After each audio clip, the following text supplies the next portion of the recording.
जय हिंद, जय भारत साथियों। मैं चारू सैनी, अखिल भारतीय परिवार पार्टी दिल्ली प्रदेश की जॉइंट सेक्रेटरी और साउथ दिल्ली लोकसभा प्रभारी। साथियों, आज मैं बहुत ही खास विषय पर आप लोगों के सामने आई हूँ। जैसा कि आप सबको पता है, आज 25 सितंबर 2020 है। आज हमारे किसान भाई सारे सड़कों पर उतरने को मजबूर हैं, क्योंकि सरकार से वो कुछ मांगे चाहते हैं जो सरकार पूरा करने में बिल्कुल फेल है। साथियों, मैं देख रही हूँ 2014 से जब से मोदी सरकार आई है, देश में कुछ ना कुछ आंदोलन चल रहे हैं। अभी 17 सितंबर को हमारे युवाओं ने बेरोजगार दिवस मनाया। आज किसान भाई सड़कों पर उतर आए हैं। साथियों, ये कैसा हमारा देश मोदी जी चला रहे हैं। मोदी जी ने सबको सपने दिखाए थे कि अच्छे दिन आएंगे, वो जनता के हित में काम करेंगे, पर देखा जाए उन्होंने जनता के हित में कुछ भी काम नहीं किया।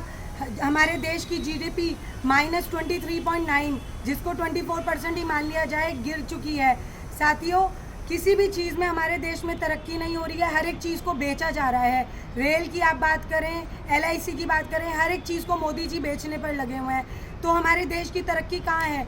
मोदी जी ने तो इतने बड़े बड़े सपने दिखाए थे कि हमारा देश तरक्की करेगा, हमारे देश के लोग आत्मनिर्भर बनेंगे, पर ये आत्मनिर्भरता आप दे रहे हैं कि हर एक देश का युवा, किसान, हर एक इंसान आज सड़कों पर उतरने को मजबूर हो गया है। मैं आज पूछना चाहती हूँ, मोदी जी ऐसे दिन दिखाने थे कि मैं भी 2014 में या पहले की भी बात करूँ, मैं भी बीजेपी की बहुत कट्टर सपोर्टर हुआ करती थी, हमेशा बीजेपी को ही वोट देती थी। पर जब से मैंने राजनीति को जाना तो मुझे पता चला कि आप सब एक ही थाली के चट्टे बट्टे हैं, क्योंकि अगर आप एक पार्टी से निकलते हैं तो दूसरी पार्टी को ज्वाइन कर लेते हैं। अब जनता चुप नहीं बैठेगी। 2024 में जब अखिल भारतीय परिवार पार्टी आएगी तो आपकी जो लड़ाई है वो होगी BJP, Congress, other parties versus we the people of India, जनता के बीच में। और जनता की आवाज़ उठाएगी अखिल भारतीय परिवार पार्टी। तो अब आप ज़रा सोच समझ कर आगे के कदम उठाइए, क्योंकि अब आपके पास गिने चुने कुछ दिन रह गए हैं। आपकी उल्टी गिनती चालू हो गई है मोदी जी। आज मैं बात करने आई हूँ किसान भाइयों की जो मांगे हैं उस पर, जो आपने बिल पास किए हैं 3। आप ये देखिए कि आपने किसानों को कितना मजबूर कर दिया कि आज वो सड़कों पर उतर आए हैं।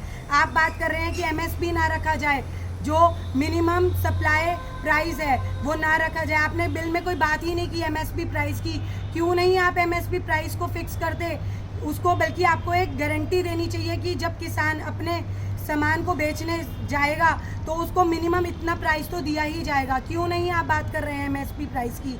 दूसरी बात, आप बात कर रहे हैं कि आप कॉन्ट्रैक्ट फार्मिंग शुरू कर देंगे। कॉन्ट्रैक्ट फार्मिंग में होगा कि आप जितने भी बड़े बड़े उद्योगपति हैं उनके हाथों में सारी फार्मिंग चली आएगी। एक कॉन्ट्रैक्ट कर दिया जाएगा कि किसान को इतना पैसा दे दिया जाएगा, लीज पर उसकी ज़मीन ले ली जाएगी, जो भी सामान उगेगा वो उद्योगपति का है। आप क्या उद्योगपतियों के लिए काम करने के लिए आगे आए थे? जितने भी अदानी हैं, अंबानी हैं, इन सब के फ़ायदे के लिए आए थे, या जनता को आपने सिर्फ पागल बनाया था कि जनता के आप हित में काम करेंगे? आप उद्योगपतियों को बोल रहे हैं कि कॉन्ट्रैक्ट फार्मिंग करिए, उससे फिर आप जो हमारे किसान हैं वो कुछ ले जाएंगे। क्या वो अपना सामान जो वो उगाते हैं उसको लेने के लिए वो लोग मार्केट प्राइस पर सामान खरीदेंगे? जो गेहूँ चावल वो उगाते हैं, क्या वो मार्केट से खरीदेंगे? अखिल भारतीय परिवार पार्टी की मांग है कि कम से कम 20 से 25% जो ज़मीन का हिस्सा जो भी वो उगाएंगे हमारे उद्योगपति, जिनके लिए आप कॉन्ट्रैक्ट फार्मिंग शुरू करने जा रहे हैं, कम से कम उतना हिस्सा 20 से 25% फार्मर का होना चाहिए, किसान भाइयों का होना चाहिए, ताकि जो उनकी रोज़मर्रा की ज़रूरतें हैं वो उसको पूरी कर सके, उनको बाज़ार में जाकर उन्हीं चीज़ों को महंगे दामों पर ना खरीदना पड़े। तीसरी बात, आपने एसेंशियल कमोडिटीज़ को ही हटा दिया है। जो चावल, गेहूँ, तेल, किसी भी हम खाने की बात करें, किसी भी सामान की, सब्जियां, आलू, प्याज, इन सबको आपने एसेंशियल कमोडिटीज़ से हटा दिया। क्या ये सही है? आप बताइए कि क्या चावल, रोटी, ये सब खाए बिना आप रह सकते हैं, या आपके लिए कुछ और ही सामान है जो एसेंशियल कमोडिटीज़ में आता है? क्या आप अन्न नहीं खाते हैं? क्या आप तेल का इस्तेमाल नहीं करते हैं सब्ज़ी बनाने में? या आप लोग कुछ और खाते हैं तो हमें भी बता दीजिए, हम लोग भी वही खाना शुरू कर देंगे। एसेंशियल कमोडिटीज़ को आप कैसे हटा सकते हैं इन सब चीज़ों को, कि ये सब एसेंशियल नहीं है लोगों के खाने के लिए? चौथी बात मैं रखूं, जो आप कह रहे हैं कि किसान अगर मंडी में सामान नहीं बेचेगा तो उसका सामान टैक्स फ्री बिकेगा। आप बताइए, अगर वो टैक्स बचाने के लिए बाहर सामान बेचेगा तो जो बाहर के लोग उनसे सामान खरीदेंगे वो तो उसकी होर्डिंग शुरू कर देंगे, उसको स्टोर करना शुरू कर देंगे, और कल को उसी सामान की जब डिमांड ज़्यादा होगी और सप्लाई कम होगी तो उसी सामान को वो महंगे दामों पर बेचेंगे। क्या पता इंडिया से बाहर आप लोग एक्सपोर्ट करें उसी सामान को और ज़्यादा दामों पर बेचें। तो आखिर किसान को क्यों कुचला जा रहा है? किसान से आपने क्यों नहीं बात करी किसान भाइयों से कि आप बताइए आपको क्या चीज़ें चाहिए, क्या हम बिल में इम्प्लीमेंट करें, क्या हम लोग उससे बिल से हटाएं? उनसे आपको पहले बात करनी चाहिए थी। जब आपको किसी चीज़ की नॉलेज नहीं है और आप बिल जल्दबाजी में पास कर रहे हैं, क्या ये सही है? क्या ऐसे अच्छे दिन आपने लोगों को दिखाने का वादा किया था? अब जनता चुप नहीं बैठेगी।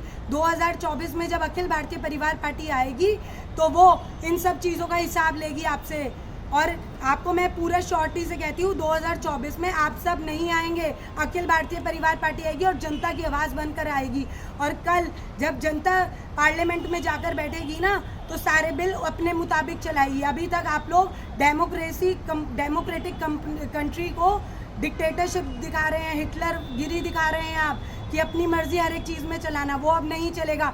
अब जनता सब जान चुकी है, इसीलिए आपके अगेंस्ट हर बार प्रदर्शन नए नए किए जा रहे हैं। तो अब आप देखिए 2024 में क्या होगा। जब अखिल भारतीय परिवार पार्टी आएगी वो देश की आवाज़ बनकर आएगी और जनता के हित में हमेशा काम करेगी। आज के लिए साथियों इतना ही, फिर किसी नए मुद्दे पर आप लोगों के सामने आऊँगी। जय हिंद, जय भारत।